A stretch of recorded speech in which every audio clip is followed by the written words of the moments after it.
यज्ञ के इस सोपान पाए में चौथे अध्याय में जहां भगवान ऐसी लाइन खींच रहे हैं अर्जुन के सामने, इसके पहले ही श्लोक में भगवान कह रहे हैं इमं विवस्वते योगम प्रोक्तवान अहम अव्ययम विवस्वान मनवे प्राहुः मनु इक्ष्वाकु अब्रवीत। भगवान ऐसी लाइन खींच रहे हैं कि हे अर्जुन, ये जो ज्ञान जो आज तुमको मैं दे रहा हूं, ये कोई साधारण ज्ञान नहीं है और कोई नया भी नहीं है। मैंने इस ज्ञान को ऑलरेडी, और एक बात कर रहे हैं यहां इस ज्ञान के बारे में भगवान कह रहे हैं अहम इमम अव्ययम योगम। जब पहले वाक्य का आप अन्वय करेंगे, जब ब्रेकअप करेंगे तो आएगा इमम विवस्वते योगम प्रोक्तम अहम प्रोक्तवान अहम अव्ययम। तो इस योग को, इस ज्ञान को भगवान कह रहे हैं अव्यय। तो इसका अरेंजमेंट ऐसे होगा शब्द का कि अहम इमम अव्ययम योगम। अहम मीन्स मैं, इमम मीन्स इस, अव्ययम अविनाशी जो कभी खत्म ना हो, एंडलेस, योगम इस योग ज्ञान को, विवस्वते प्रोक्तवान पहले सेंटेंस में विवस्वत से कहा था अर्थात सूर्य से कहा था, प्रोक्तवान मतलब कहा था। और कह रहे हैं कि सेकेंड लाइन में देखिए आप, विवस्वान मनवे प्राह मनुहु इक्ष्वाकवे अब्रवीत। कह रहे हैं कि ये जो अविनाशी ज्ञान है, ये जो इटर्नल नॉलेज है, इस ज्ञान को हमने सबसे पहले सूर्य को दिया और सूर्य के माध्यम से सूर्य के पुत्र जिन्हें कहा जाता है मनु, क्योंकि सूर्य के पुत्र है इसलिए उनको वैवस्वत भी कहा जाता है। विवस्वान सूर्य कहते हैं और क्योंकि सूर्य के पुत्र हैं तो विवस्वत हो गए और उन्हीं को मनु कहा गया, मनु महाराज। तो सूर्य से उनके पुत्र मनु को मिला, मनु महाराज को, और मनु महाराज ने अपने पुत्र राजा इक्ष्वाकु को दिए। और आप लोग रामायण में पूरा चर्चा सुनते हैं, पढ़ते हैं कि इक्ष्वाकु वंश का क्या प्रताप रहा है। भगवान इस ज्ञान के बारे में ऐसा क्यों कह रहे हैं कि ये ज्ञान, मैंने, पहली बात है कि ये ज्ञान अव्यय है, अविनाशी है, मतलब इस ज्ञान का कभी क्षय नहीं होता है। और दूसरा कह रहे हैं कि ज्ञान हमने सूर्य को दिया था। पहले जरा इसको डिकोड करते हैं। इस ज्ञान की, इस चैप्टर में सबसे पहले इस ज्ञान की महिमा भगवान बता रहे हैं।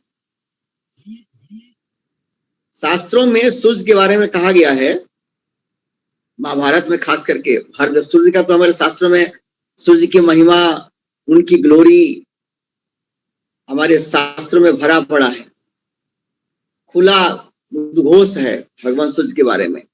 महाभारत जो कि पंचम वेद कहलाता है, फोर्थ वेदास, फिफ्थ वेदास, मतलब चारों वेदों का union of all four Vedas, that has come in the form of Mahabharata. Mahabharata जो है चारों वेदों का एक तरह से संगम है और महाभारत की कथा के रूप में आ गए हैं चारों वेद। जो वेदों का ज्ञान है वही महाभारत में कहानी में पिरो दिया गया है।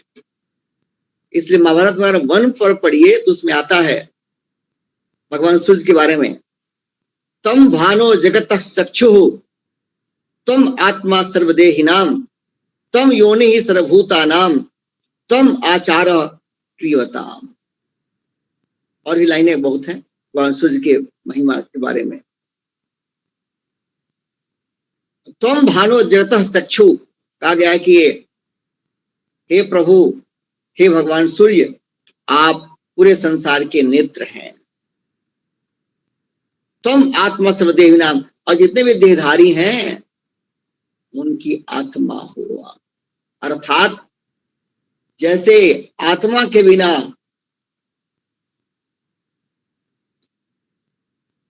ये शरीर मृत प्राय है, डेड है, जब तक आत्मा इसे मैनिफेस्ट कर रही है तब तक ये शरीर जीवंत है।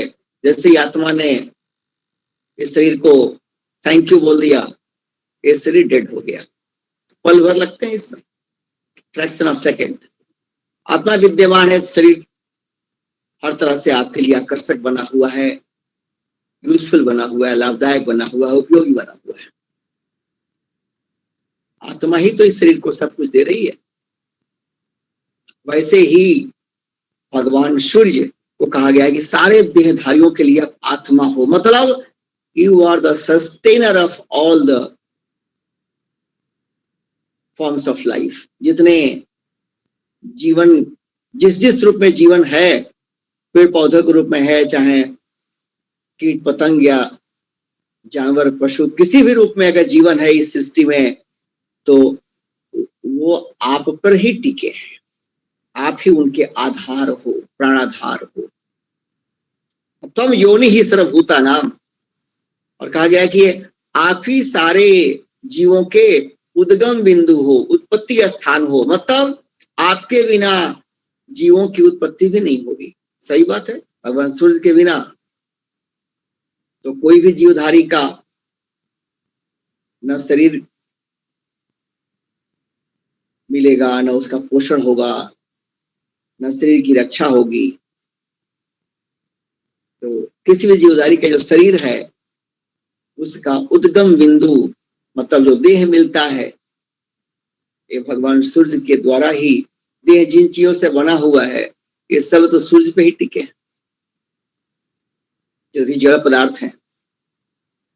क्योंकि सृष्टि की सारी चीजें जो बनी, अब आजकल का मॉडर्न साइंस भी यही कहता है, जो हमारे शास्त्रों में पहले कहा जा चुका है कि सृष्टि की, जब सृष्टि के बारे में अध्ययन करते हैं, how the creation has come up, सृष्टि कैसे आई, कैसे हुआ इवोल्यूशन, मॉडर्न साइंटिस्ट वहां तक जाते हैं कि सबसे पहले whole thing was like a fireball. हमारे शास्त्रों में है कि सृष्टि की उत्पत्ति हुई तो सबसे पहले सूर्य अस्तित्व में आए और सूर्य के बाद प्रोसेस आगे बढ़ा। तो सृष्टि के उद्गम बिंदु है सूर्य, उनसे ही बाकी चीजें फिर डेराइव हुई। इसलिए कहा गया है कि आप सभी देवधारियों के उद्गम बिंदु हैं। आपके बिना देवधारियों का अस्तित्व नहीं चल सकता है। तुम आचार क्रियवताम, ये ध्यान देने की सबसे बड़ी बात है। तो ये यहाँ इस श्लोक में भगवान सूर्य का जो चर्चा हुआ है, जो भगवान कृष्ण मेंशन किए हैं, उसके पीछे कारण क्या है? कारण ये है कि तुम आचार क्रियवताम, जो संसार में जो लोग भी कर्म के अनुष्ठान में लगे हुए हैं, सबके लिए सदाचार के प्रेरणा स्रोत आप हो। ये सूर्य की महिमा महाभारत में बताई गई है। और इसीलिए कर्म योग में जब भगवान तीसरे अध्याय में कर्म योग का थॉरो टीचिंग दे रहे हैं, चौथा अध्याय शुरू करने के पहले अब बता रहे हैं कि ये जो योग है, जो तुमको तीसरे अध्याय में पढ़ाया हूं, मैं बताया हूं अर्जुन, ये योग पहली बार तुमको नहीं दिया, ये इस क्रिएशन में पहली बार नहीं आया, भगवान सूर्य को दिया पहले, और सूर्य से उनके पुत्र मनु, और मनु से उनके पुत्र राजा इक्ष्वाकु, और उसके बाद से ये परंपरा से आगे बढ़ा। कर्म योग का जितना बढ़िया सिस्टमैटिक तरीके से, ऑर्गेनाइज तरीके से एंड थॉरोली, जितना विशद रूप में, इतना सुंदर वर्णन भगवत गीता में है, ऐसा हमारे शास्त्र में अन्यत्र कहीं नहीं है।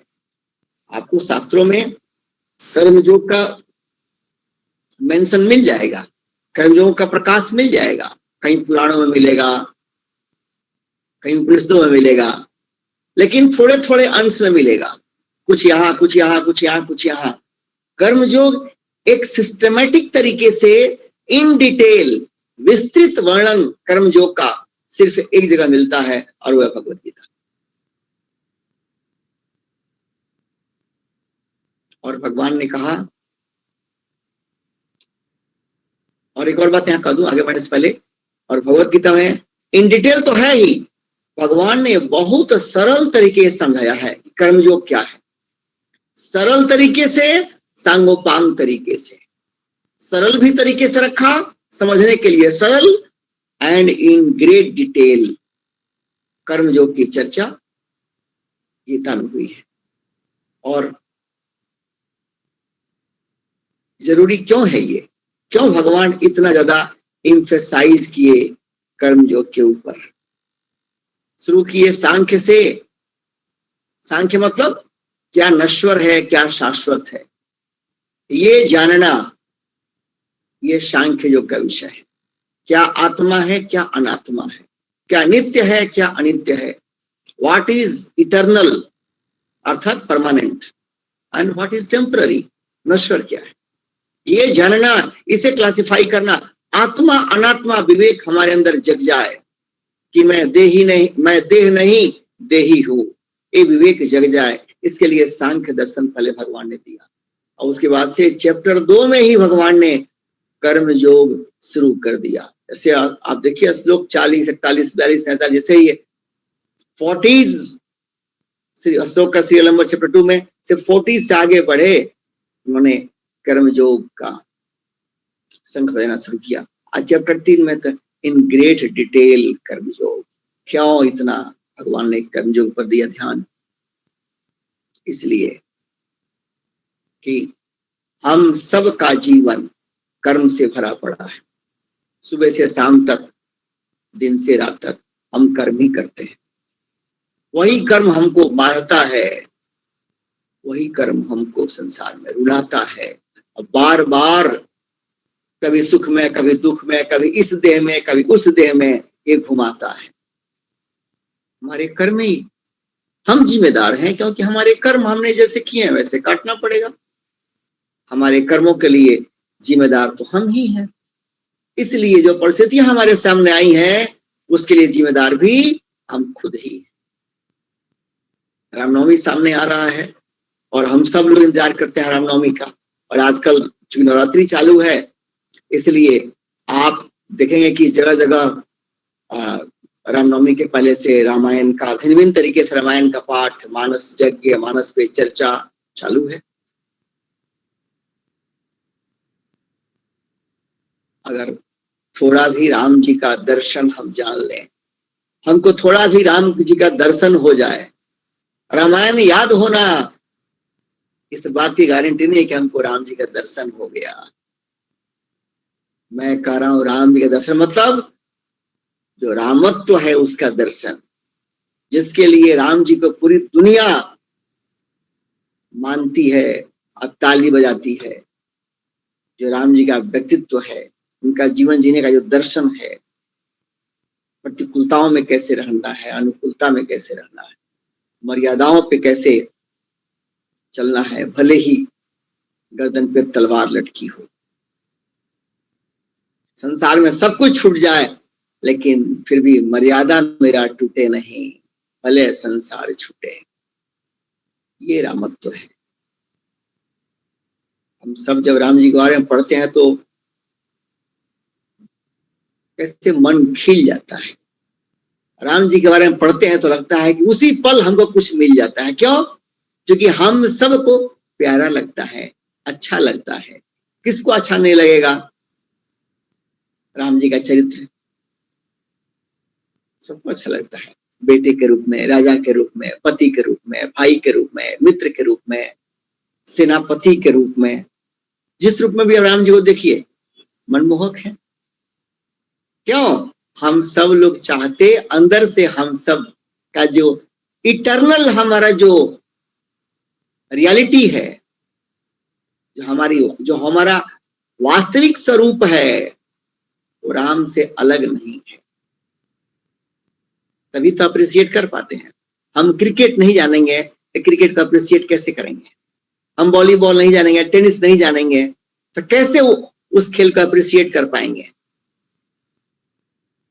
वैसे ही राम जी जिस चीज से राम बने हैं वो अंश हमारे अंदर भी है।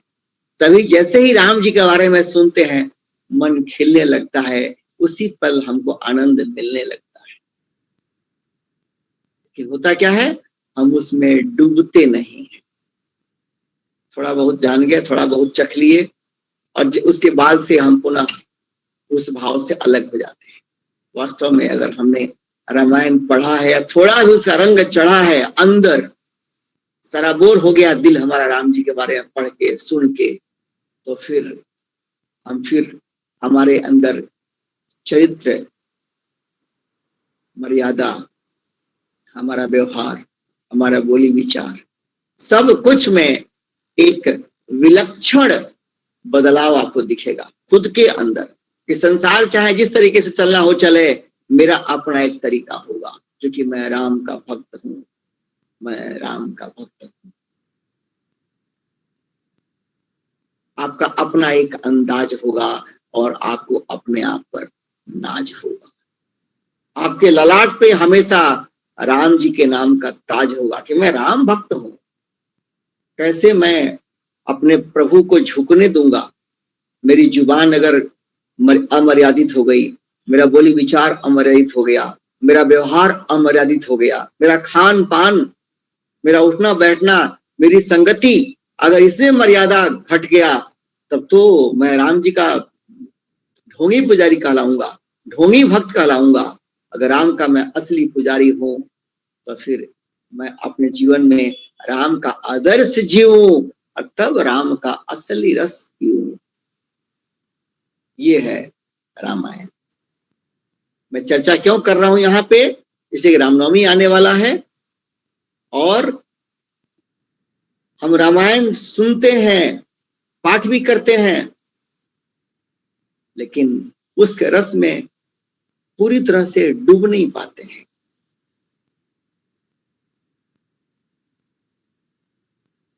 मेरा कहने का अभिप्राय है कि हम पूरी तरह से रामायण के रस में जब डूबेंगे, तो हमारे ऊपर पूरी तरह से रंग लगेगा और हमारे अंदर राम के प्रति संग लगेगा, अटैचमेंट होगा। जब वो अटैचमेंट होगा राम के प्रति, राम हमारे, हम राम के, तब संसार में रहते हुए आप संसार से बहुत ज्यादा अटैच नहीं रहेंगे, संसार से डिटैच हो जाएंगे। और भगवान अर्जुन को यहाँ पर इस योग की महिमा इसीलिए बता रहे हैं कि मैंने सबसे पहले सूर्य को दिया। सूर्य को देखिए, सूर्य कभी अटैच होते हैं किसी चीज से? आप सूर्य को जल चढ़ाओ या सूर्य का तिरस्कार कीजिए, सूर्य के सम्मान में कुछ कहिए या सूर्य का अपमान कीजिए, सूर्य को कोई फर्क नहीं पड़ता है। सूर्य अपने कर्तव्य पथ पर निरंतर गतिमान है, वो यज्ञ भाव से अपना कर्म कर रहे हैं। उनको प्रभु ने जो जिम्मेदारी दे दिया है कि आपको पूरे सृष्टि को प्रकाश देना है, शक्ति देना है, प्राण देना है। सूर्य पूरे सृष्टि के लिए नेत्र है। सूर्योदय नहीं होगा, आंख रखो हम लोग देख नहीं पाएंगे। सूर्य न रहे, सब कुछ रहेगा, ऊर्जा ही नहीं मिलेगी तो जीवन संभव नहीं है। पूरी सृष्टि का कल्याण कर रहे हैं, फिर भी किसी से धन्यवाद पाने के भी उनको मन के अंदर लालसा नहीं है। हमारे गांव में हम लोग बचपन से सबसे पहले कुर्सी हम लोग को बताया गया, कहा गया सुबह उठ करके भगवान सूर्य को प्रणाम करो और कोशिश करो नहा करके उनको जल चढ़ाए। उसके साइंटिफिक मीनिंग भी है, लेकिन एक मीनिंग है जो बचपन से हम सबको लगा, उठ करके भगवान सूर्य को प्रणाम करना, और अगर संभव है तो उनको, हर्षक में बचपन छोटा था तो पिताजी करते थे और फिर हमको ट्रेन किए, ओरिएंट किए पिताजी। शुरू में थोड़ा सा तीखा लगा कि सुबह से उठ करके और सूर्योदय होते ही नहा करके और जल चढ़ाना है, ठंडा का दिन हो तब भी सुबह बहुत ज्यादा टेढ़ा लगा। लेकिन बाद में जैसे ऐसे सुना हमने सूर्य की महिमा, पिताजी हमारा भला किए, सूर्य को जल चढ़ाते हैं तो फिर जिसको पूजा करते हैं तहे दिल से उससे जब हम पूजा करते हैं, उससे जुड़ने लगते हैं, तो उससे प्रेरणा हमको मिलने लगती है। उसके जो गुण है, उसकी जो खासियत है, जो विशेषता है, उससे हम प्रेरित होते हैं। फिर हमारे अंदर भी वो अस्फुरित होने लगता है, रेडिएट होने लगता है, हमारे अंदर वो उभरने लगता है। सूर्य की पूजा कीजिए ताकि आपके अंदर सूर्य की चमक पैदा हो जाए, सूर्य का तेज पैदा हो जाए। सूर्य अपने कर्तव्य कर्म में अनवरत हमेशा लगे रहते हैं, यज्ञ भाव से लगे होते हैं। यज्ञ भाव मतलब वो सृष्टि के प्रति अपना जो कर्तव्य है उस भाव से कर रहे हैं, ना किसी से कुछ पाने की लालसा है और ना किसी के अपमान से, चाहे किसी के देन लेन से कोई फर्क पड़ता है। अपना काम कर रहे हैं। हम सूर्य की पूजा करेंगे तहे दिल से, हमारे अंदर ये पैदा होगा, सूर्यत्व पैदा होगा, सूर्य का तेज पैदा होगा। हम अपना कर्तव्य कर्म करते रहेंगे। संसार में जो भी हमारे कर्तव्य कर्म है, घर के अंदर, घर के बाहर, भिन्न भिन्न रूप में, चाहे हमारे निजी जीवन में हो या सामाजिक जीवन में हो या प्रोफेशनल लाइफ में हो, हर जगह अपना कर्तव्य कर्म करेंगे। लेकिन दूसरे थैंक यू दिए कि नहीं, उसकी चाह भी नहीं है। कौन मेरा शिकायत किया और कौन मेरा प्रशंसा किया, उधर कान भी नहीं देंगे। ये है सूर्य का तेज हमारे अंदर उभरना। और भगवान इसीलिए कह रहे हैं कि मैंने सबसे पहले ज्ञान दिया सूर्य को, क्योंकि सृष्टि में सूर्य को क्यों दिया? इस सृष्टि की उत्पत्ति होती है तो सबसे पहले सूर्य अस्तित्व में आते हैं और उसके बाद समस्त लोग उत्पन्न होते हैं। जब सूर्य ही नेतृत्व कर रहे हैं सृष्टि का, तो जब नेतृत्व को हम जो ज्ञान देंगे तो उसके माध्यम से it will come down to others, दूसरे लोगों को मिलेगा। किसी कंपनी के एम्प्लॉइज को दिशा देनी हो तो क्या किया जाता है? जो कंपनी में जो टॉप लीडर्स होते हैं उनको ट्रेन कर देते हैं, जो टॉप लेवल पे हैं, और उनसे जो भी नीचे जुड़े हैं, मिडल मैनेजर्स, टाउन मैनेजर्स, सब लोग इंस्पायर होते हैं, उनसे मोटिवेट होते हैं, उनसे ट्रेंड होते हैं। किसी कंपनी में 1000-500 लोग हों, चाहे हजारों लोग हों, तो सबको बाहर का कोई एक्सटर्नल आकर के ट्रेन तो नहीं करेगा। वो आएगा कंपनी की जो टॉप मैनेजमेंट है उनको ट्रेन करेगा। 2, 4, 5, 10 लोग, 20 लोग जो ऊपर वाले हो, जो की, उनको ट्रेन करेगा, वो फिर नीचे देंगे। कई बार ऐसा भी होता है, कंपनी के जो सीईओ हैं वो विदेश गए, चाहे कहीं और गए, किसी स्कूल में गए, किसी मैनेजमेंट स्कूल में गए, किसी कॉर्पोरेट ट्रेनिंग सेंटर में गए और सीईओ को ट्रेन कर दिया गया किसी एक खास स्किल में। CEO comes down and CEO will take the class for his top managers, and top managers लेंगे फिर क्लास मिडल मैनेजर्स का, और फिर उससे इट कम डाउन। तो वैसे ही भगवान ने कहा, भगवान कृष्ण ने हमने ज्ञान सूर्य को दिया, क्योंकि पूरे क्रिएशन के वो लीडर हैं। वो जो अपने जीवन में इसको फॉलो करेंगे तो उनको देख करके सबको ये प्रेरणा मिलेगी। जैसे सूर्य से हम लोग को प्रकाश मिलता है, वैसे ही कर्म योग का प्रकाश प्रेरणा के रूप में भगवान सूर्य से मिलेगा। जब घर में पिता अपने जीवन में ऊर्ध्वगामी होते हैं या माता ऊर्ध्वगामी होती है, तो बच्चों को सहज रूप से प्रेरणा प्रकाश मिलता है। घर में कोई बाबा हो, दादा हो, चाहे घर में कोई ऐसे श्रेष्ठ जो घर में जो लोग होते हैं, जब वो लोग अपने जीवन में धर्म, अर्थ, काम और मोक्ष देखते हैं कि हमारे दादा दादी, चाहे हमारे माता पिता, संसार के बाकी लोग अभी अर्थ और काम में लिपटे हुए हैं, लेकिन मेरे माता पिता तो सांसारिक जिम्मेदारी, जवाबदेही निभाते हुए जो जीवन का सबसे सुंदर चैप्टर है उसको ही पढ़ रहे हैं। कौन सी पढ़ाई? नॉलेज ऑफ फ्रीडम, मोक्ष की पढ़ाई, मुक्त होने की पढ़ाई। किस चीज से मुक्ति?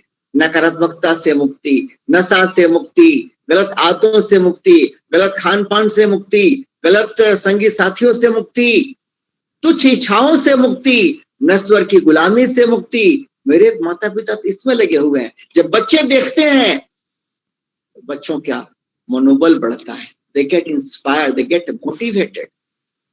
बच्चों को हम कितना बड़ा से बड़ा तोहफा दे दें, जो आजकल पागलपन फैल गया है, बच्चों को तोहफा देकर या खुश कर दिए। It's all madness and stupidity है, कुछ नहीं है इसमें। इससे बच्चों का भला तो नाम मात्र का शायद होता होगा, शायद, लेकिन नुकसान तो महा होता है कि बच्चों को तरह तरह का गिफ्ट, उनको कहीं बर्थडे के नाम पे, कहीं फलना दिन के नाम पे देते रहते हैं कि बच्चे, लगता है कि बच्चे मोटिवेट होंगे। It's foolish. उनको उनकी आवश्यकता की चीज देना, दैट्स फाइन, लेकिन ग्लैमराइज करके बच्चों को गिफ्ट दे करके उनको मोटिवेट करना, दिस इज ऑल ना सिली थिंकिंग। हाँ, बच्चों को देना चाहते हैं तो अपने आचरण से, अपने विचार से, अपने व्यवहार से, अपने जीवन में सादा जीवन, उच्च विचार, इस अपने व्यक्तित्व से सूर्य के समान कर्मयोगी बन करके आप बच्चों के सामने अगर जीवन जी रहे हैं तो आप अपने बच्चों को संसार का सबसे बड़ा तोहफा दे रहे हैं। क्योंकि बच्चों के अंदर कर्मयोग की भावना आ गया, जिसके अंदर कर्मयोग की भावना जग गया, समझिए संसार का सबसे सुंदर रंग उसको लग गया। क्योंकि उसको अब कोई रोक नहीं सकता, उसकी गाड़ी को, उसके पैरों को कोई रोक नहीं सकता है, उसके पंखों को कोई रोक नहीं सकता है, उसके हाथ में बाजीगर की ताकत चली जाती है, क्योंकि वो कर्मयोग का रंग उसको लग गया। कर्मयोग कोई भागने वाला योग तो है ही नहीं। संसार में जहां भी हो अपने कर्तव्य पथ पर डट जाओ। सबके अपने अपने कर्तव्य हैं। बच्चों का अपना कर्तव्य है, माता पिता का अपना कर्तव्य है, डॉक्टर का, इंजीनियर का, लीडर का, ड्राइवर का, बिजनेसमैन का, सबका अपना अपना कर्तव्य है। कोई काम, हर काम की अपनी मर्यादा है। कोई काम न छोटा है न बड़ा है, हर काम का अपना वैल्यू है, अपनी मर्यादा है।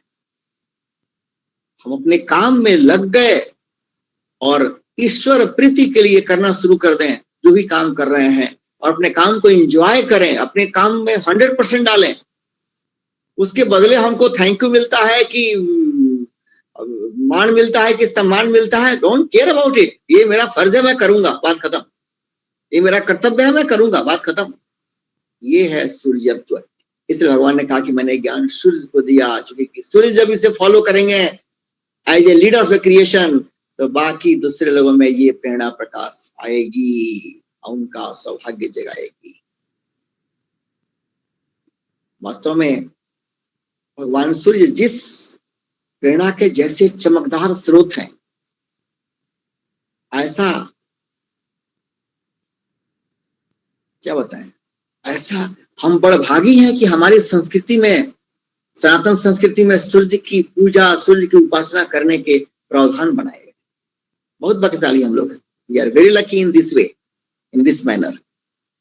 बचपन से ही सूर्य को, सूर्य से इंस्पायर होने के लिए सूर्य की पूजा करो, सूर्य का मंत्र करो, सूर्य को देखो, उनको प्रणाम करो, उनको जल चढ़ाओ, कुछ ना कुछ सूर्य से जोड़ने के तरीके बता दिए गए, ताकि हमारे जीवन में भाग्य का सूर्योदय हो जाए। हमारे कर्म अच्छे होंगे तो कर्म का जो मर्म है वो भी अच्छा होगा। कर्म अच्छे होंगे मतलब हम कर्म करेंगे कर्मयोगी के रूप में, तो कर्म का जो संतुष्टि है वो हमको सबसे पहले मिलेगा। और जब कर्म को आप एंजॉय करने लगे, कर्म से संतुष्टि मिलने लगे, तो सोचिए कि आपका रोग जो शरीर में है वो घटने लगेगा। क्योंकि आज संसार में जो गरीब लोग हैं वो कुपोषण के चलते जितना बीमारी उनको पकड़ती होगी, चाहे कुपोषण की कमी है, अवेयरनेस की कमी है, लेकिन जो तथाकथित धनवान लोग संसार में हैं, मैं धनवान नहीं कहता हूं इसलिए जोड़ रहा हूं, तथाकथित, संसार में तथाकथित धन के कुबेर लोग हैं, वो ज्यादा रोगी हैं। क्यों? क्योंकि उनके अंदर कर्मयोग की कमी है। कर्मयोग की कमी है। जब कर्मयोग की कमी होगी तो आदमी के अंदर तरह तरह का चिंता, तनाव, संसार के प्रति शिकायतें होती हैं। फिर आदमी के अंदर उसका दिल कई टुकड़ों में होता है, उसका मन कई टुकड़ों में होता है, उसकी बुद्धि भी टुकड़ों में बटी होती है, फिर उसका अपना पर्सनालिटी भी इंटीग्रेट नहीं होता है, तो चमकेगा कहां से सूर्य की नाई। सूर्य की बड़ी महिमा है। हम लोग जब यहाँ पढ़ रहे हैं कि भगवान सूर्य को सबसे पहले प्रभु ने ज्ञान दिया और उनसे मनु महाराज को मिला, मनु महाराज से महाराज इक्ष्वाकु को मिला, ऐसा भगवान क्यों कह रहे हैं? इसलिए कह रहे हैं क्योंकि इसके पीछे दो बात है। एक तो ये जितने नाम आप देख रहे हैं ये सब समाज में अपने अपने रोल में, जहां अपने अपने समय के लीडर्स हैं। सूर्य तो सृष्टि के आदि से अंत तक he is the top leader, भगवान सूर्य। और मनु महाराज के बारे में आप लोग सुनते हैं, पढ़ते हैं कि सृष्टि के रचयिता, सृष्टि को संविधान देते हैं, सृष्टि को दिशा देते हैं मनु महाराज। इसीलिए सृष्टि के टाइमिंग को भी कहा गया मनवंतर। एक मनु का समय कितना लंबा होता है, वो पूरा कैलकुलेशन है। तो मनु महाराज पूरे सृष्टि की व्यवस्था को रेगुलेट करने में उनकी भूमिका अहम है, सेंट्रल रोल प्ले करते हैं वो। और इक्ष्वाकु राजा हुए, रामायण में भगवान राम के पूर्वज थे, उनकी महिमा अब रामायण में पढ़े, एक से बढ़कर एक हुए हैं इक्ष्वाकु वंश में। He was extraordinary king of his time। ये सब कर्म योग के आदर्श लोग हैं, अग्रणी लोग हैं। यहाँ कहने का अभिप्राय यह है कि सब गृहस्थी भी हैं। भगवान सूर्य भी गृहस्थ हैं, मनु महाराज भी गृहस्थ है, और इक्ष्वाकु राजा भी गृहस्थ। ये सब गृहस्थ लोग समाज में पूज्य बन गए, तेजस्वी बने, समाज में समाज इनके प्रकाश से प्रकाशित हुआ। ये सब, इनमें कोई किसी को भी देखें, ये सब गृहस्थ थे। भगवान इशारा कर रहे हैं कि मैं, तुम भी गृहस्थ हो अर्जुन, तुमको जो ज्ञान दे रहा हूं ये तेरे घर की विद्या तुमको दे रहा हूं। तुम भी गृहस्थ हो, आए गृहस्थियों की अपनी विद्या है। ये जो कर्मयोग का ज्ञान दे रहा हूं, ये गृहस्थियों का अपना सहज ज्ञान है। गृहस्थियों की, जो गृहस्थ लोग हैं, उनकी अपनी खास विद्या है। This is specially designed for all the गृहस्था। बाकी लोग भी इसे अपना सकते हैं, लेकिन गृहस्थियों के लिए तो ये महाकल्याणकारी है, क्योंकि गृहस्थियों के लिए ये सुगम है, सहज है एंड हाईली बेनिफिशियल है। गृहस्थियों के लिए इससे बड़ा कल्याण करने वाला कुछ और है ही नहीं। गृहस्थियों के लिए ये एक ऐसी नौका के समान है जो उनको ये उतार चढ़ाव के संसार में और तरह तरह के प्रतिकूलताओं से भरे हुए जीवन में एक ऐसी नैया है इस संसार सागर में, एक कर्मयोग रूपी जो नैया है, ऐसी नैया है जिसपे बैठ के गृहस्थी पार जा सकते हैं। सुख दुख के पार, लाभ हानि के पार, अनुकूलता प्रतिकूलता के पार, यश अपजस के पास, कीर्ति अपकीर्ति के पार, मान सम्मान अपमान सबके पार। मतलब इन सब से निर्लेप हो जाएंगे। न उनको सुख सुला पाएगा, न दुख रुला पाएगा, न उनको मान उठा पाएगा, न अपमान उनको गिरा पाएगा। अंदर से ऐसे निर्लेप तेजस्वी हो जाएंगे। ऐसा ज्ञान है, गृहस्थियों के लिए सुलभ है, महाकल्याणकारी है। भगवान का इशारा है, अर्जुन मैं तुमको दे रहा हूं, तुम गृहस्थ हो और ये तुम्हारे जैसे गृहस्थियों की अपनी विद्या है। कोई बाहर का ज्ञान तुमको नहीं दे रहा हूं मैं, ये घर घर की विद्या है, ये घर घर का ज्ञान है। इसी में छिपा हुआ कल्याण है।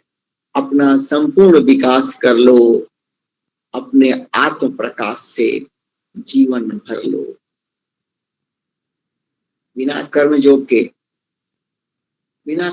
के तो कुछ भी संभव नहीं है।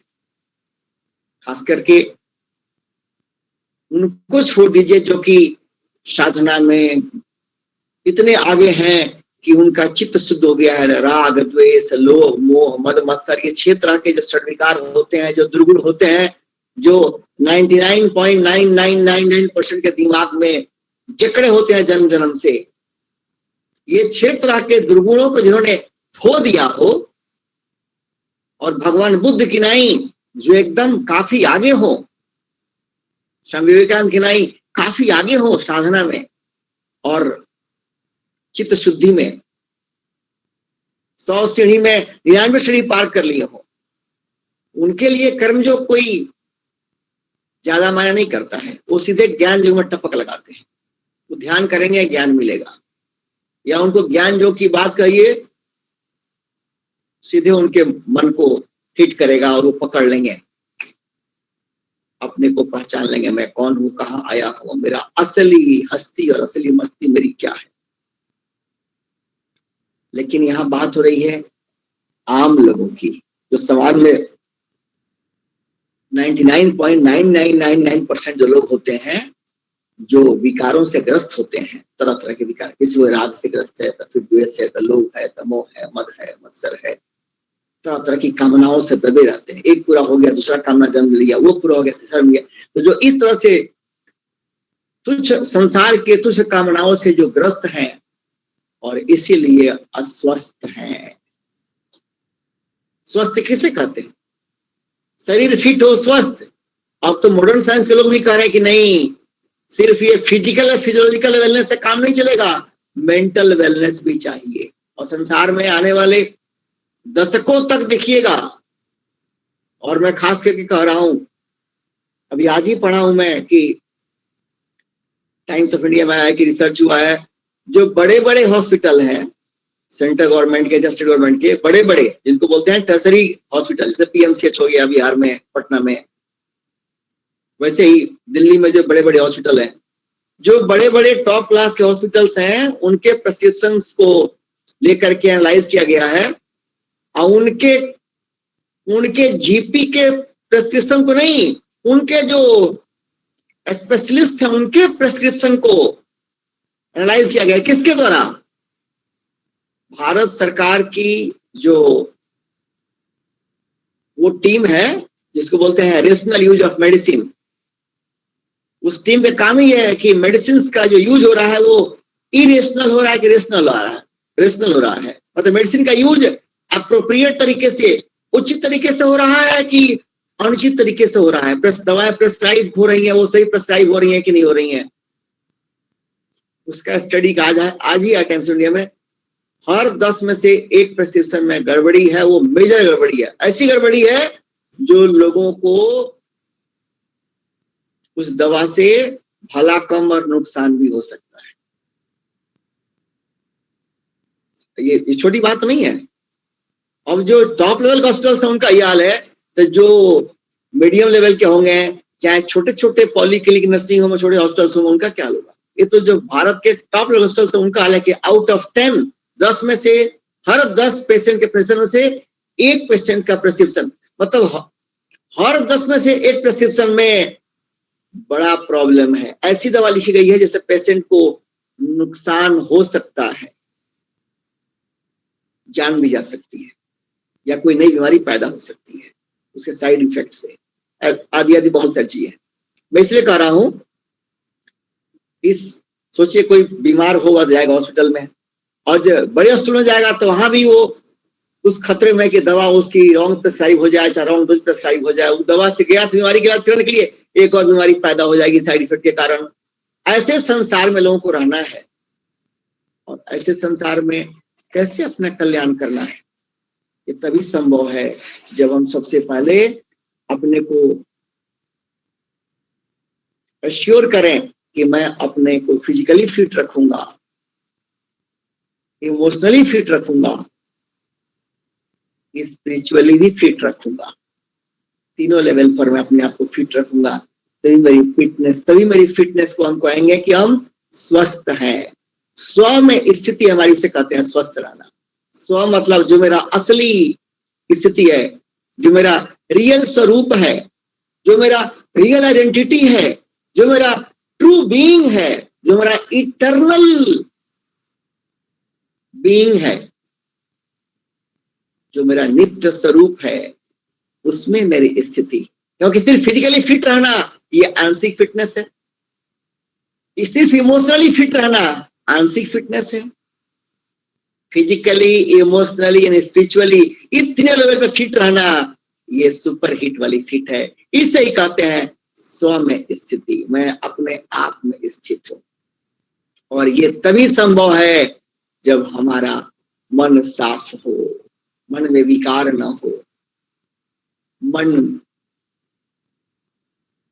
आजाद पंछी की नाई हो। सो के उठते हैं, खूब बढ़िया से नींद लिया, उसमें कैसा मन होता है, तो अच्छा से साउंड स्लीप लिए हो, और जब नींद खुलती है उसमें आपको जो एहसास होता है, पहला एकदम नींद खुली है तो in that moment, in that second आपको जो मस्ती का एहसास होता है, बढ़िया से सोया खूब, उसमें कहीं कोई दुख चिंता संसार का लफड़ा दिमाग पे धक्का नहीं देता है, ये प्रॉब्लम है, वो है, ऐसा है, कोई दूसरा धक्का नहीं देता है। नींद बढ़िया सोया और अब नींद खुल रही है, वो जो एहसास होता है मस्ती का, वही आपका असली इटर्नल बीइंग है, आपका असली हस्ती, असली मस्ती वाला स्वरूप है। उसमें स्थिति होने के लिए हम पैदा हुए हैं, जीवन उसमें जीने के लिए पैदा हुए हैं, लेकिन जीवन निकल जाता है, हम जीवन को जानते नहीं। हे प्रभु, संसार को पहचान लिया लेकिन हम खुद को पहचानते नहीं, जीवन ऐसे ही कौड़ी के भाव निकल जाता है। इसलिए भगवान कह रहे हैं कि सूर्य को देखो जो पूरी दुनिया को प्रकाश दे रहे हैं, और इसलिए मैंने उनको ज्ञान दिया ताकि वो उनको देख करके सूर्य अपने कर्म में कर्तव्यनिष्ठ होकर के कर्म करते रहेंगे, तो उनसे ही आधारित, उनके प्रकाश से प्रकाशित और उनके इर्द गिर्द घूम करके संसार में सबका जीवन है। सारे जो प्लैनेट्स हैं, सब प्लैनेट्स हैं, सब तो सूर्य के चारों तरफ ही घूमते हैं। सूर्य the centre of the creation, वो क्रिएशन के, सृष्टि के केंद्र बिंदु है। उनको ज्ञान दे दिया, केंद्र को दे रहा हो, सबको मिलेगा, सब इंस्पायर होंगे। उन्होंने उनसे मनु को मिला, फिर इक्ष्वाकु को मिला। तो ये जो गृहस्थी लोग हैं, देख करके, ये सब गृहस्थी ही थे, चाहे गृहस्थी, सूर्य है गृहस्थी, मनु महाराज गृहस्थी है, महाराज इक्ष्वाकु, ये सब गृहस्थियों का उदाहरण है। मतलब हम गृहस्थी लोग को ये सहज लगेगा कि हाँ, हम जब वो कर सकते हैं तो हम भी कर सकते हैं। और दूसरी बात यहाँ भी है कि इनको उदाहरण से दिए हुए हैं, ये सब लोग समाज में अग्रणी हैं, सृष्टि में अग्रणी हैं।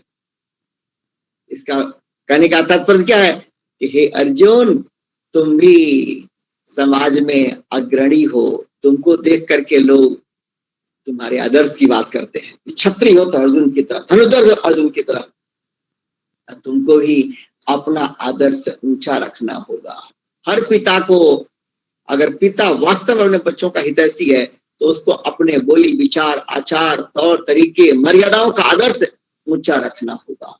यही बात माँ पे भी लागू होती है, क्योंकि अगर हम नीचे गिर जाएंगे अपने आचार विचार व्यवहार चरित्र में, अपने आदर्श में, मर्यादाओं में हम नीचे गिर जाएंगे, तो सबसे बड़ा नुकसान मेरा होगा, और उसके बाद से जो हमारे इर्द गिर्द बच्चे हैं उनका भी होगा, जब उनका ये मोरल डाउन हो जाता है। माँ तो ऐसे करती है, वो पिता तो ऐसे करते हैं।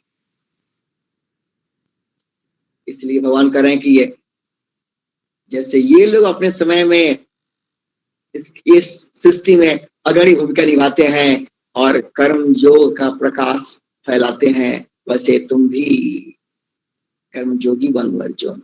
भागो मत, भागने की बात कर रहे हो कि यहाँ से मैदान से, युद्ध से भाग जाऊंगा, जाके भिक्षा मांग के खाऊंगा, ये तुम पे सूट नहीं करता है, क्योंकि उससे समाज में किसी को तुमसे प्रेरणा नहीं मिलेगी। बहुत रॉन्ग एग्जाम्पल सेट करोगे। तुम्हारे नाम को लेकर के लोग हमेशा बोलेंगे कि भगोड़ा था। Nobody will take a good name of you। बहुत ही लो एग्जाम्पल सेट करोगे। लेकिन अगर इस युद्ध में तुम कर्मजोई की नहीं तुम युद्ध लड़ोगे, वीर गति मिल गया तो भी क्या दिक्कत है। लोग बोलेंगे कि नहीं, उसने अपने कर्तव्य पथ पे लड़ते हुए वीर गति को पाया। वैसे हम सब अपने जीवन में योद्धा हैं, भले कोई गांव में हो, शहर में हो, भारत में हो, चाहे भारत के बाहर हो, जो जहां है योद्धा है अपने जीवन पथ पे। क्योंकि जीवन एक युद्ध है और जीतेगा वही जिसका मन शुद्ध है, और मन शुद्ध करने का तरीका है कर्मयोग।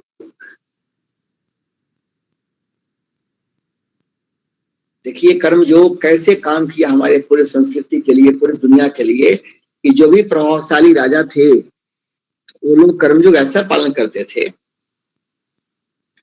कि राजा जनक के पास महर्षि वेद व्यास के पुत्र सुखदेव जी महाराज। सोचिए, सुखदेव जी महाराज पहुंचे किसके पास? सुखदेव जी महाराज बाल ब्रह्मचारी, और सुखदेव सारे संतों में सुखदेव जी महाराज को, मतलब महर्षि वेद व्यास जी के पुत्र, और ब्रह्मचर्य में और साधना में वो बहुत ऊंचा स्थान, बहुत ऊंचा स्थान। और सोचिए, महर्षि वेद व्यास जी के पुत्र होकर के और साधना में इतना ऊंचा होकर के फिर भी कहां पहुंचे ज्ञान के लिए? गिरहस्थ राजा जनक के पास। ऐसे हमारे देश में राजा हुआ, एक उदाहरण है, राजा हुआ, ऐसे बहुत उदाहरण है हमारे देश में, ऐसे राजा हुआ करते थे,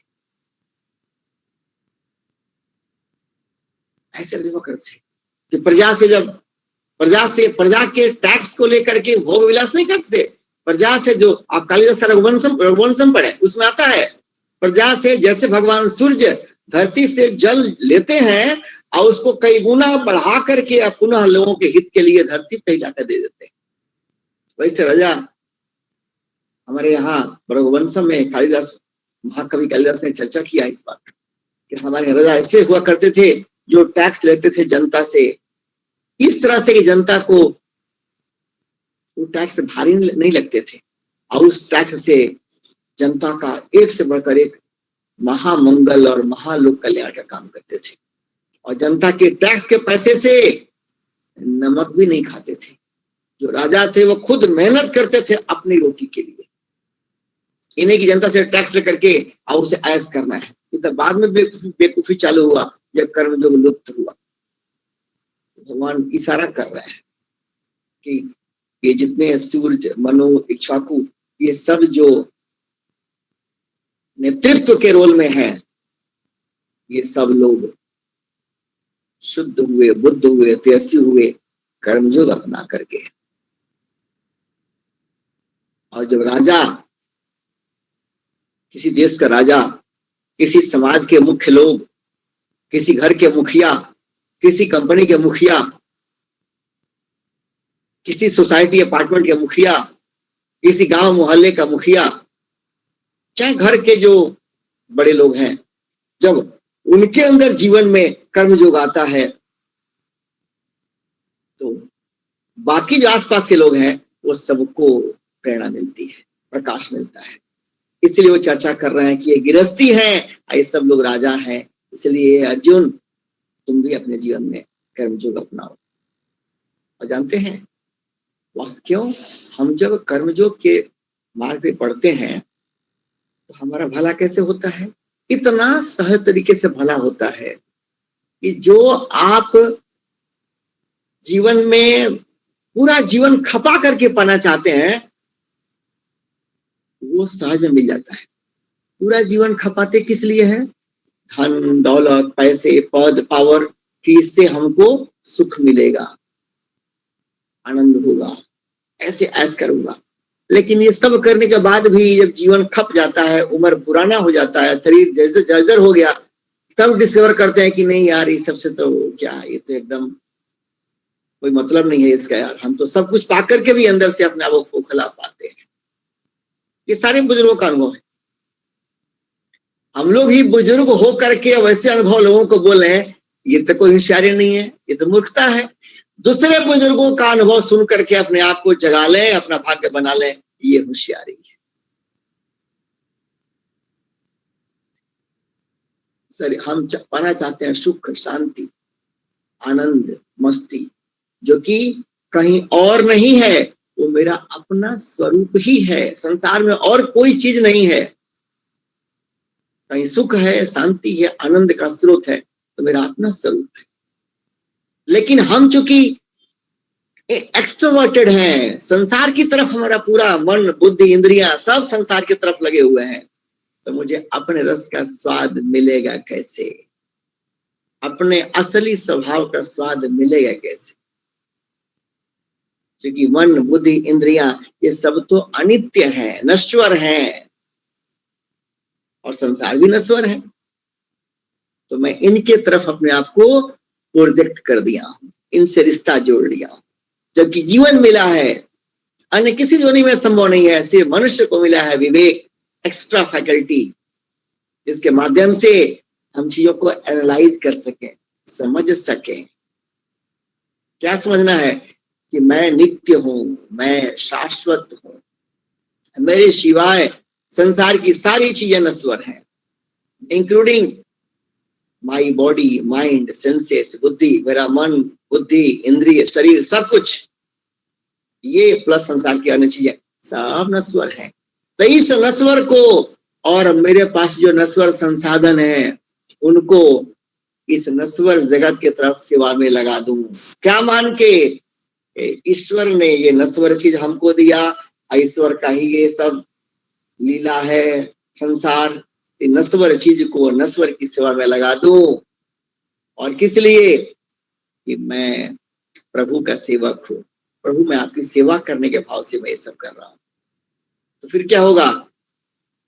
प्रभु के साथ, अपने प्रभु के लिए कर रहा हूं ना, प्रभु के साथ मेरा कनेक्शन रीडिस्कवर होगा। यही कर्म योग है। और इसलिए भगवान यहाँ जोर देकर के अर्जुन को कह रहे हैं, अन्य आदमी में अनकर जो में फर्क क्या होता है? अन्य लोग जीवन खपा देते हैं, किस लिए? परिस्थिति ठीक नहीं है, ऐसा है, वैसा है, ऐसा हो जाता तो बढ़िया होता, ये ऐसा क्यों हो गया? परिस्थितियां बदलने का इंतजार करते हैं, या परिस्थितियों को कोसते हैं, या संसार को दोष देते हैं। अन्य लोग जो कर्म योग से भी रहित हैं, इन कर्मयोगी क्या करता है? वो जो भी परिस्थिति हमारे सामने है उसे मेरा कर्तव्य क्या है, व्हाट इज नेक्स्ट, उसमें लग जाता है। That's it.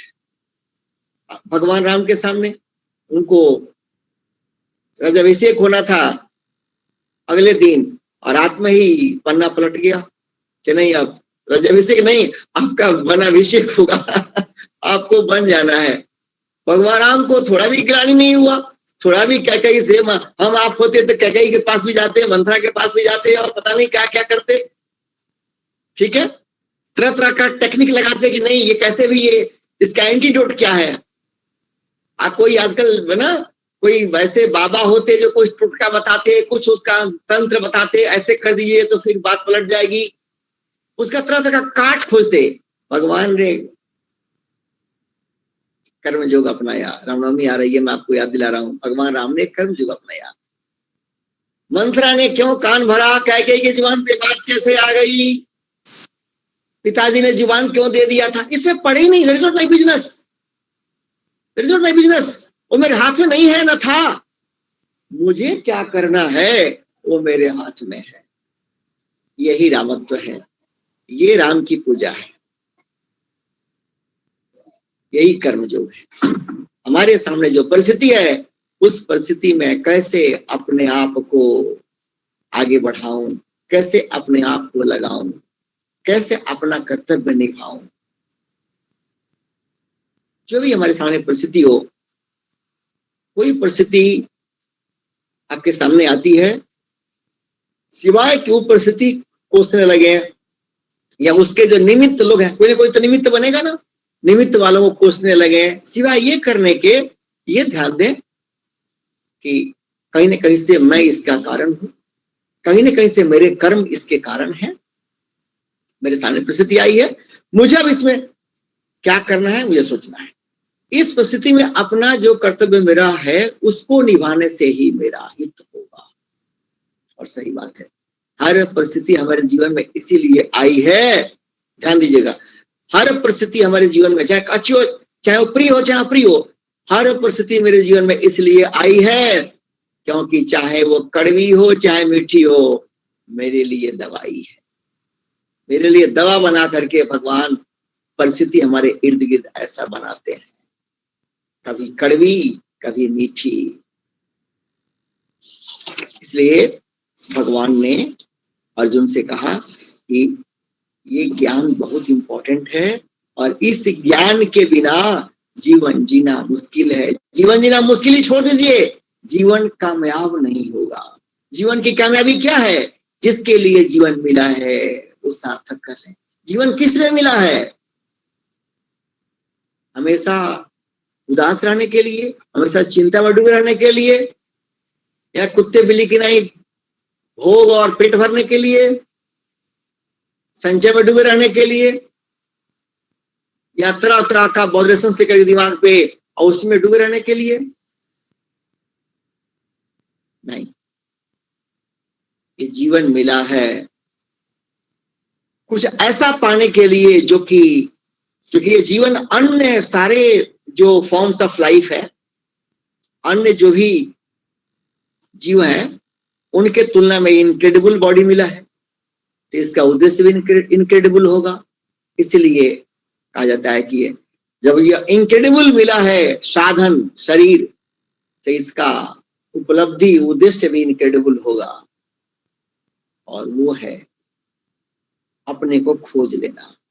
और इसके लिए मैं क्यों कह रहा हूं अपने को खोज लेना? क्योंकि हमारे लिए कोई और नहीं खोजेगा, कोई गुरु, कोई टीचर, कोई नहीं खोजेगा। मुझे अपने आप को खोज लेना है, और इसके लिए क्या करना है? भगवत गीता का डोज लेना है। यही भगवान कह रहे हैं, ये अर्जुन, ये ज्ञान दूसरे श्लोक में कह रहे हैं, एवं परंपरा प्राप्तम इमं राजर्षियो विदुहु स काल नेह महता योगो नष्ट परम तप। कह रहे हैं भगवान की ये ज्ञान इतना अनोखा है, इतना अलबेला है, इसके बिना तुम अपने आप को खोज नहीं पाओगे, अपने आप को जान नहीं पाओगे, और अपने आप को खोज नहीं पाओगे, जान नहीं पाओगे, तो तुमको अपने शक्ति का एहसास नहीं होगा, अपने हस्ती मस्ती का एहसास नहीं होगा, तो फिर जीवन तुम्हारा खास नहीं होगा। फिर कुत्ते बिल्लियों की नहीं, जैसे कुत्ते भोगते ही रहते हैं, चाहे कुत्ता कोई छोटा हो बड़ा हो, कुत्ता किसी बहुत दरिद्र आदमी के पास हो या किसी बड़े मालिक के पास हो, पानी पिएगा भाई, जीव को चटपट चटपट, कुत्ते कैसे पीते हैं पानी ना, जीव को चटपट करके, और उनका स्वभाव भोंकने का होता है।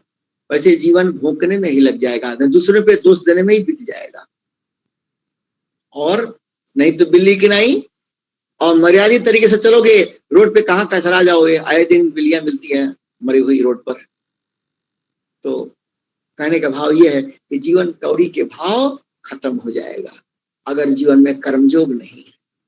इसलिए जोर दे कह रहे हैं कि बड़े बड़े जो संसार में सृष्टि के आदि से अगर देखो तो संसार में जो भी बड़े बड़े लोग हुए हैं, जिन्होंने अपने जीवन के उद्देश्य को साकार कर लिया है, जीवन को कुछ अनूठा कर लिया है, जीवन को कुछ अलबेला रंग अपने जीवन में लाए हैं, जीवन में जिनके जीवन में तेज और ओज उभरा है, जिनके जीवन में एक निखार आई है, जिनके जीवन में बहार आई है, वो सब ने कर्मयोग का ज्ञान प्राप्त किया, अपनाया है।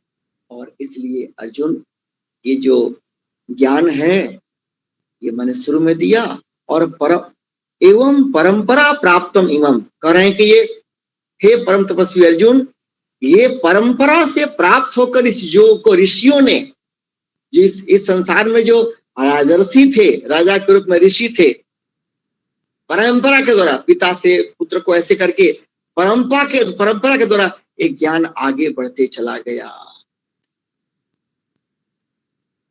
स योग महता कालेन इह नष्ट। भगवान कह रहे हैं कि लेकिन क्या हुआ, ओवर द टाइम, समय के काल के अंतराल में ये क्या हुआ कि ये ज्ञान, कर्मयोग का ज्ञान नष्ट नहीं हुआ। यहां नष्ट का मतलब है लुप्त होना, रिमोट हो गया।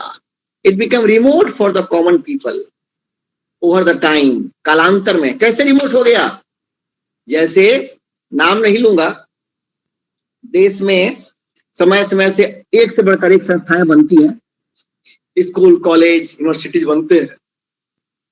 जो कोई पायनियर होता है, जो एकदम उसकी सोच पावन होती है, उसके कर्तव्य, उसके काम क्रियाकलाप कर्मयोग के तरीके से होते हैं, तो संस्था खड़ी होती है। उस आदमी के जाने के बाद से वो जो पायनियर ने जो वैल्यू सिस्टम दिया, जो उसने विजन दिया, आगे वाले लोगों में अगर वो वैल्यू सिस्टम, वो विजन नैरो होने लगा, गिरने लगा, तो फिर वो संस्था का जो तेज है वो घटने लगेगा। वो संस्था का जो प्रोडक्टिविटी है घटने लगेगा। वो संस्था हो, परिवार भी एक संस्था है, कंपनियां भी संस्था होती हैं, समाज भी संस्था है। वैसे ही है, भगवान कह रहे हैं कि हमने सूर्य के द्वारा इस ज्ञान को सृष्टि में शुरू किया और सूर्य से ही आगे ये राजर्षियों को गृहस्थ परंपरा के अनुसार ज्ञान कैरी फॉरवर्ड हुआ, लेकिन कालांतर में ज्ञान लुप्त प्राय हो गया, रिमोट हो गया। इक्के दुक्के लोगों के पास, कैसे खूब अंधेरा हो तो जो होती है ना वो लाइट फ्लाई जो पगजोनी जो कभी लाइट करती है फिर थोड़ी देर के बाद लाइट करती है ना, तो वैसे ये ज्ञान इधर उधर लुप्त प्राय हो गया, रिमोट हो गया, कहीं कहीं कहीं कहीं टिमटिमाने की तरह से रहता था ये ज्ञान। क्यों ऐसा हुआ? क्योंकि जैसे कोई संस्कृति जब आगे बढ़ती है तो कैसे आगे बढ़ती संस्कृति? The culture stage, a culture is carried forward through the culture friendly people. कोई संस्कृति जीवित तब रहती है जब कोई संस्कृति हो, वो जीवित तब तक रहेगी जब तक उसको जीने वाले लोग जीवंत हों। ध्यान दीजिएगा, कोई भी धर्म है तब तक चलेगा जब तक धर्मी रहेंगे, उस धर्म को जीने वाले लोग रहेंगे। राइट? अब रामायण को लीजिए, रामायण पढ़ने वाले, पाठ करने वाले आपको मिल भी जाएंगे, लेकिन रामायण के मर्मज्ञ मिल जाएंगे जो रामायण जानते हो, लेकिन रामायण को जीने वाले लोगों की बहुत कमी है। जो रामायण को जीते हो, उसका रस अपने व्यक्तित्व में पीते हो और रामायण को जीते हो, ऐसे लोग आपको कहीं लाखों में कहीं एक मिल जाए। ठीक है, रामायण तो आज भी है, बहुतों घर में है, लेकिन उसका जो रस है वो रिमोट हो गया है। अगर रामायण का रस रिमोट नहीं होता तो हमारा समाज टूटता नहीं। मैं बड़ा हो तुम छोटे हो, ये नहीं आता समाज में। समाज टूटता नहीं, समाज फूटता नहीं, घर टूटते नहीं, घर फूटते नहीं, भाइयों के बीच में क्या क्या जो हो रहा है वो होता नहीं, और ये समाज सोता नहीं। तो समाज तमस में चला गया, समाज रजस में चला गया, ये नहीं होता। रामायण तो आज भी है, लेकिन रामायण का ज्ञान, रामायण का प्रकाश एक तरह से लुप्त हो गया। मैं बात कर रहा हूं बहुत गहराई की। भगवान इशारा कर रहे हैं कि कालांतर में पृथ्वी लोक में, इस संसार में यह ज्ञान लुप्त हो गया। किस लिए कह रहे हैं भगवान? क्योंकि अर्जुन देख रहे हैं कि आज इतने राजा आ चुके हैं यहाँ सामने, दुनिया के सारे बड़े बड़े राजा तो आ ही चुके हैं यहाँ पे। ठीक है, दुनिया के कोने कोने से राजा आ गए हैं, कोई इस साइड में है, कोई उस साइड, कुछ कौरवों के पक्ष में है, कुछ पांडवों के पक्ष में है। और तो फिर राजा लोग कर्मयोग क्यों नहीं अपनाते हैं? हमको कर्मयोगी क्यों नहीं दिखते हैं? भगवान इसी को कह रहे हैं, ये महाभारत जो यहाँ हो रहा है हमारे सामने, ये इसी ज्ञान के लुप्त होने का परिणाम है। क्योंकि ये ज्ञान जिस घर में, परिवार में, समाज में लोग जिएंगे कर्मयोगी के रूप में, वहां कन्फ्रंटेशन, कलह, ईर्ष्या, द्वेष, ये बहुत दूर चले जाएंगे। और करे कि अर्जुन तुम जागो, और जीवन के युद्ध है, यहां से मत भागो। आज मैं ही रखता हूं।